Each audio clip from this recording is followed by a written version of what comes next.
Imagine a place where the earth is cracked, thirsty, and silent. The sun bakes the ground into a hard crust. Dust devils swirl across a barren landscape. No trees, no birdsong, just the brittle remains of shrubs and the memory of water. The land is scarred by deep gullies, carved by vanished floods, and the soil is so compacted it feels like pavement.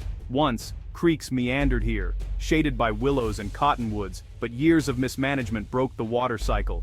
Now, rain is rare and destructive, washing away what little life remains. Seeds find no purchase. The land is trapped in a downward spiral of drought and decay. Scientists look on, daunted by the scale of the problem, a wound seemingly too deep to heal.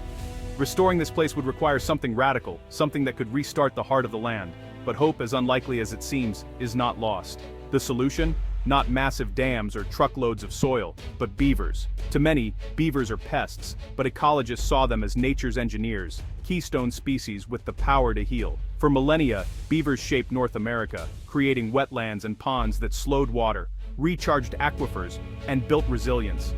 The plan: reintroduce beavers to this dead land and let them do what they do best: build. Beavers need trees like willow and cottonwood for food and construction, so their return could spark a feedback loop of restoration. The vision wasn't just a few ponds but a rehydrated valley, a landscape transformed by a chain of beaver dams. Each dam would slow water, spread it out, and raise the water table, turning destructive floods into life-giving pools. The gamble: could beavers reboot the land's entire hydrological system? It was bold, but the scientists believed in the beavers' instincts. They weren't just adding animals, they were inviting nature to heal itself. The beavers would be the catalysts for a landscape-level transformation. All that was left was to set them free.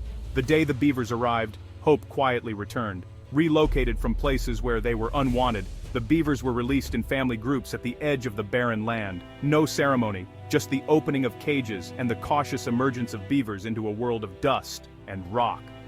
Instinct took over. They explored, seeking the lowest points where water might someday gather. With little to work with, they began building small, leaky check dams from dead branches, rocks, and mud. These humble structures, easily overlooked, were the foundations of change. Working mostly at night, beaver families coordinated their efforts, packing mud and debris into the gullies. Each stick and stone was placed with purpose, designed to catch the first drops of rain. For beavers, building a dam is survival. A pond means safety, food, and a future. Their teamwork rivaled any human crew, driven by a single impulse: to create water where there was none. The beavers didn't wait for perfect conditions, they built for the future. Their quiet labor was the first heartbeat of restoration. The land, for the first time in years, had a chance. The experiment had begun. Now, all they needed was rain. For months, the beavers' dam sat under the relentless sun, waiting. Then, the sky darkened and rain finally came. Not a gentle shower, but a downpour. Instead of a flash flood scouring the land, the water hit the beaver dams and slowed. Pools formed behind each dam, transforming the gullies into a chain of ponds. Water seeped into the earth, softening the ground and raising the water table inch by inch. Energized, the beavers reinforced their dams, making them stronger and taller. They dug canals, connecting ponds and spreading water further. The land, once silent, now echoed with the gentle trickle of water. Sediment settled in the ponds, slowly rebuilding lost soil. The water ran clearer, filtered by the dams, and new vegetation. The beavers had not just stopped the bleeding, they had begun to transfuse life back into the land. The transformation was visible, audible, and unstoppable. The healing had truly begun.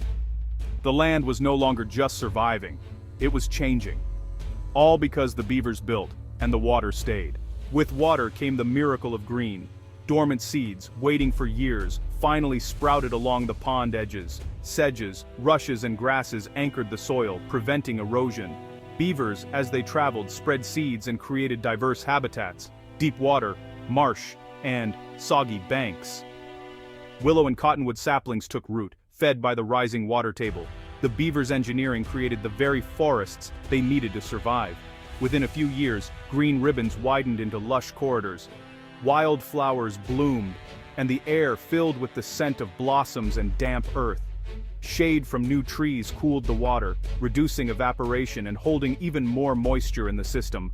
The land, once hard and lifeless, became a sponge, breathing, absorbing, and thriving. The green tide was rising, washing away the desolation. Water and plants sent out an invitation, and life answered. Insects arrived first, dragonflies, damselflies, and the hum of a new food web. Songbirds returned, filling the air with music as they nested in the willows. Frogs and salamanders appeared, their calls echoing from the ponds. Deer and elk browsed on the lush growth, followed by coyotes and even mountain lions. Beavers' ponds became homes for muskrats, mink, and fish, which attracted herons and kingfishers. The valley, once silent, became a vibrant mosaic of habitats: ponds, wetlands, meadows, and young forests. Each niche supported a different community, woven together by the beavers' work. Years later, the transformation was complete. The beavers had not just brought back water, they had restored an entire world. Where there was emptiness, now there was abundance. The web of life was strong again, all because a few beavers were given a chance. Today, the valley is unrecognizable, lush, green, and alive. The gullies are gone, replaced by terraced ponds and forests of willow and cottonwood. Birds sing, frogs croak, and the land pulses with energy. This is more than restoration. It's a living ecosystem, rebuilt by beavers. Their story is a testament to the power of keystone species and the wisdom of working with nature. Sometimes the best solutions are living ones, not concrete or steel. The beavers work tirelessly, healing the land in ways humans never could.